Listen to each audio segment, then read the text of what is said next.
Hi there, and welcome to my series of classroom hints. Today's session is all about possessive case, meaning ownership. Now, how do we show ownership? And especially for words that end in S.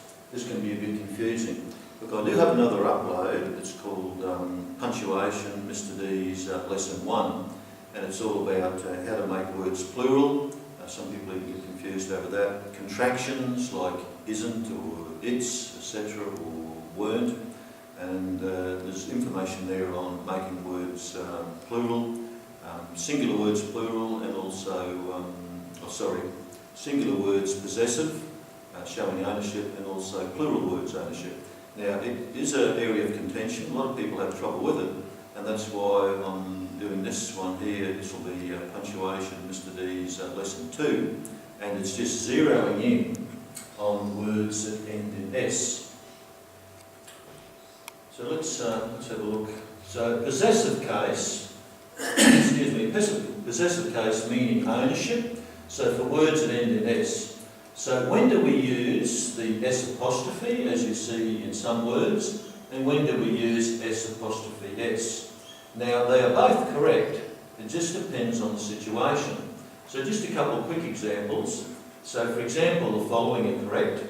The boys' toys. So, just very quickly, we don't say the boys' toys, so we don't write the second S. Girls' dolls, we don't say the girls' dolls, so we don't write the second S. Jesus, we don't say Jesus' cross, it's just Jesus' cross. And mothers, meaning a number of mothers, we don't say mothers' group, we just say the mothers' group, meaning a number of mothers. So they're correct in that situation, but that's just the apostrophe after the S. But these are also correct. James's, so we say James's. Now, because we pronounce the second S, we need to say it. Same with Chris's phone, Tessa's car, Ross's bike. So that's just a couple of quick examples. So examples of just using S apostrophe in the green area here, whereas S apostrophe S in the red shaded area. Both are correct, but depending on the situation. So, but how do we know the difference? So it's quite a simple rule that so many people have forgotten or have never been taught. And as I just indicated on the previous slide, it all depends on how you pronounce the word. So, for some people it might help to count the number of syllables. So, the word like syllables, forgotten, it has 3 syllables. It's just how a syllable is just how you break the word up.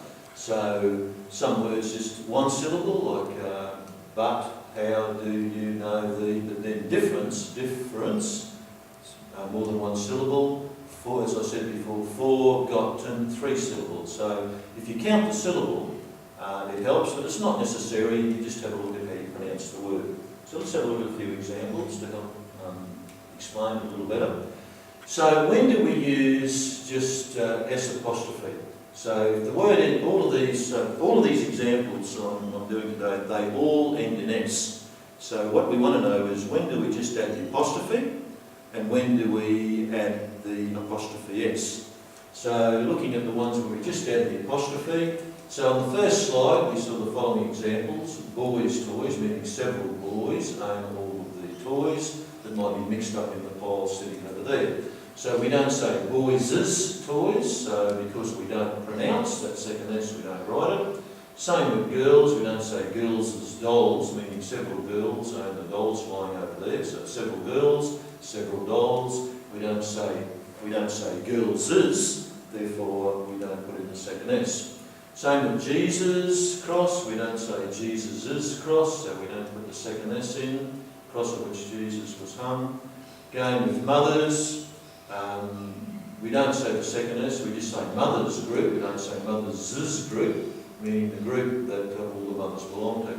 So look, some of these words are plural, meaning there's more than one. So that's plural, that's just one, that's plural. Tess was just, that's an example of a different one. But don't worry whether it's plural or whether it's singular. If you don't pronounce the S, you just don't write it in, you just put the apostrophe to indicate ownership.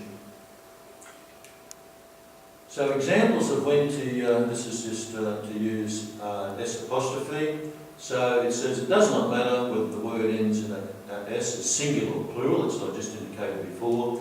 If you do not pronounce the second S, you do not write it in. So for example, we do not pronounce the boy, we don't say boyses. This is just going over what we did on the previous slide.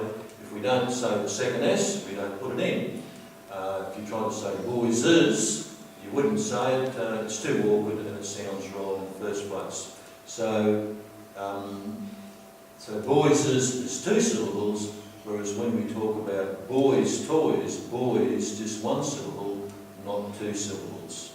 So if you don't want to count syllables because you might be a bit confused about it, just work out whether do I pronounce the S or don't I pronounce the S. In these examples, you don't pronounce the S, therefore you don't write it. Therefore, if you do not pronounce the second S, then there is no need to write it. And these are the examples, some of these you've seen before. Girls, dolls, it's not girlses, not Jesus's, it's not dayses, it's 3 days journey. So just the apostrophe, the S with the apostrophe after it, no need for the second S. Houses, roofs will blow it off, you don't say houses is. So it's just houses, roofs, because we don't pronounce the second S. But we do want to show ownership, we just put in the apostrophe after the S that's already there. Same with 3 friends, iPods, we don't say friendses, or friendses, if you could pronounce that. The 3 friends iPods were found, so don't pronounce the second S, don't put it in. So easy, words that end in S. If you do not pronounce the second S, then you do not have to write it. All you do is put the apostrophe after the S that's already there. So none of these second S's are pronounced in any of these cases. However, examples when to use. So words that end in S, so there are words that end in S that are both singular and plural. When do we put, after that, when do we put the apostrophe S to show ownership? Again, it depends on if the S is pronounced or not.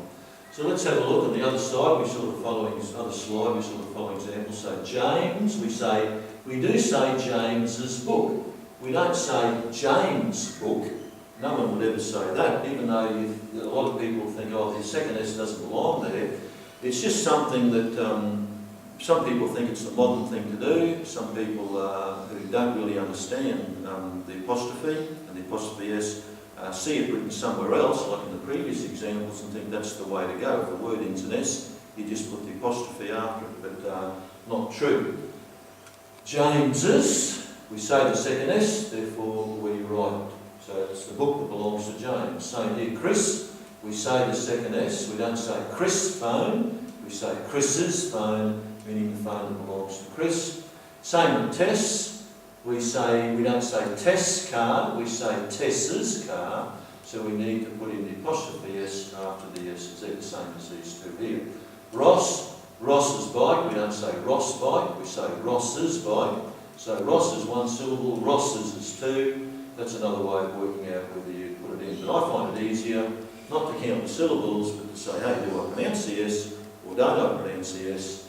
And that determines whether you write it or not. So Ross's bike, meaning the bike that belongs to Ross. So, more examples, when to use the S apostrophe S like we just looked at. Again, it does not matter whether the word ends in S, is singular or plural. If you pronounce the second S, then you must write it in. For example, we say James's book, therefore we have to put in the apostrophe S. Since we pronounce it. We do not say James' book, that is only 1 syllable and not what we actually say. We actually say James's book. But we actually say the 2 syllables, so we do say the 2 syllables in James. I'm just doing heavy revision here to make sure the point is driven home. So we actually say the 2 syllables James's, therefore we have to write the second S. As we saw just a minute ago, James's book, right, because we pronounce the S, we put it in, same here, pronounce the S, write it in, same there, same there. So examples, more examples of when to use the S apostrophe S, Mr. Jones's house, the boss's car, Dr. Zeus's books, we actually say Dr. Zeus's books, Charles's boat, we just don't say Charles' boat, So if we pronounce it, we write it in. So don't confuse this with the apostrophe S at the end of many words when it's really a shortcut.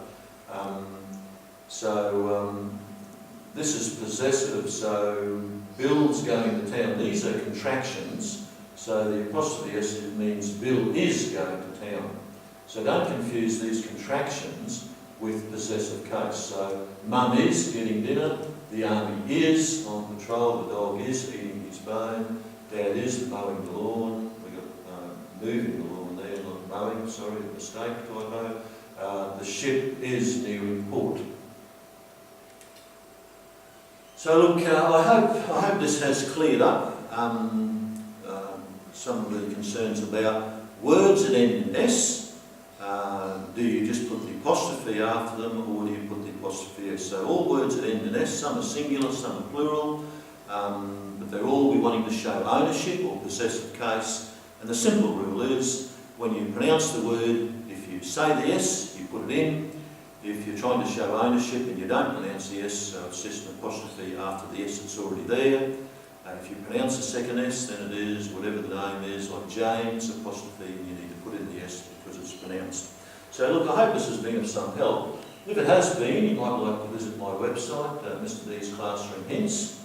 I've written a book, about a 200-page book on study skill, exam skills, time management, all sorts of different things that parents and young people need to know about in their life and in their studies. In there you'll see links to my other uploads. There's other uploads on how to get the best out of each lesson, and you're just sitting there and listening, how to be active with that. Punctuation, I've also put one there on the rules of double entry bookkeeping, which is something that I teach. It's not in my book, but it's something that I teach. A lot of people have trouble with it. And there's some useful websites mentioned on my website. There's links to numeracy, different websites to help you with numeracy, literacy, bullying, if that's a problem, even depression. So all sorts of different things there that might be of interest to you. So if it has been of some help, please have a look at my other uploads, and you may, the easy way to get to those uploads is through the website called Mr D's Classroom Hints. But look, that's all for now. Thank you very much for watching, and maybe see you again in another upload. Thank you.